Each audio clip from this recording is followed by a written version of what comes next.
Rusiya ordusu Ukraynanın Krivoy Rog şəhərinə zərbə endirib. Bu barədə şəhərin Müdafiə Şurasının sədri Aleksandr Vilkul məlumat yayıb. Hücum nəticəsində ölənlərin sayı 6-sı uşaq olmaqla 16-ya yüksəlib. 42 nəfər yaralanıb. Bu barədə Ukrayna Fövqəladə Hallar Xidməti məlumat yayıb.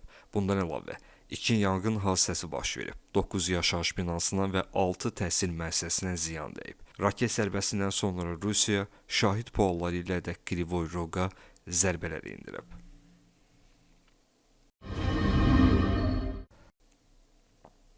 Rusiya Ukraynanın dinc əhalisinə qarşı qəsdən terror edir. Krivoy Rogda insanların öldürülməsi Vladimir Putinin rejiminin nümayişkənarə terror hərəkətidir. Bunu Ukrayna Prezident Ofisinin rəhbəri Andrey Yermak deyib. O vurğulayıb ki, Rusiya ballistik raketlə yaşayış məhəlləsinin mərkəzinə zərbə endirib. Rusiya bunu bilərəkdən edir. Onlar nə ABŞ-ı, nə də dünyada kimisə sayırlar. Onlar Ukraynalıları öldürmək, Ukraynanı məhv etmək istəyirlər və sülh istəmirlər. Putin rejimi və bütövlükdə Rusiya nümayişkənarə şəkildə insanları qətlə yetirdi.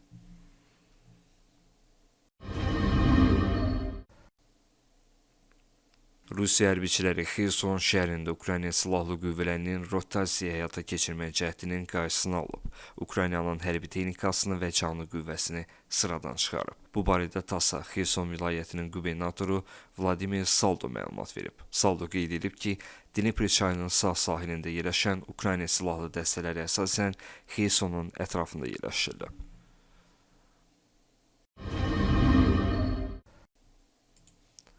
Son günlərdə xeyli vətəndaşa, hətta 30 yaşı keçənlərə və hərbi xidmətə yararsız kimi qeydiyyatda olanlara da səfərbərlik və hərbi xidmətə çağırış üzrə dövlət xidmətindən mesaj göndərilib.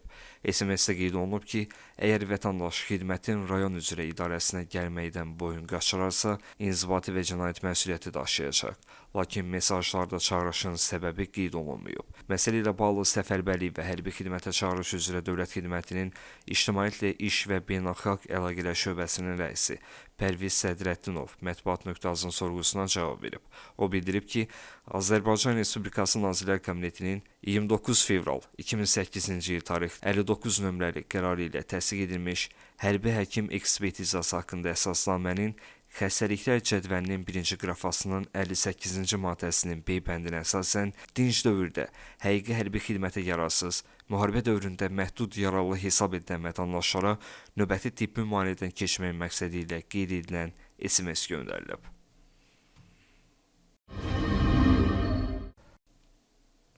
Ukrayna Silahlı Qüvvələri Rusiyanın Bryansk vilayətində yerləşən körpünü raketlə vurub.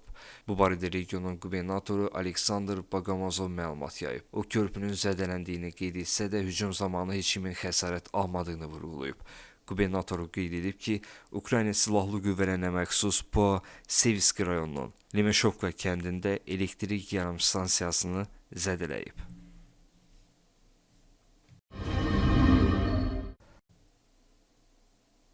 Ukrayna Silahlı Qüvvələrinin Rusiyanın Kursk vilayətindəki əməliyyatı davam edir. Qüvvələrimizin mühasirəyə alınması ilə bağlı heç bir məlumat doğru deyil. Bunu Ukrayna Prezidenti Vladimir Zelenski deyib. O vurğulayıb ki, Rusiya atəşkəsin əldə olunmasını istəmir.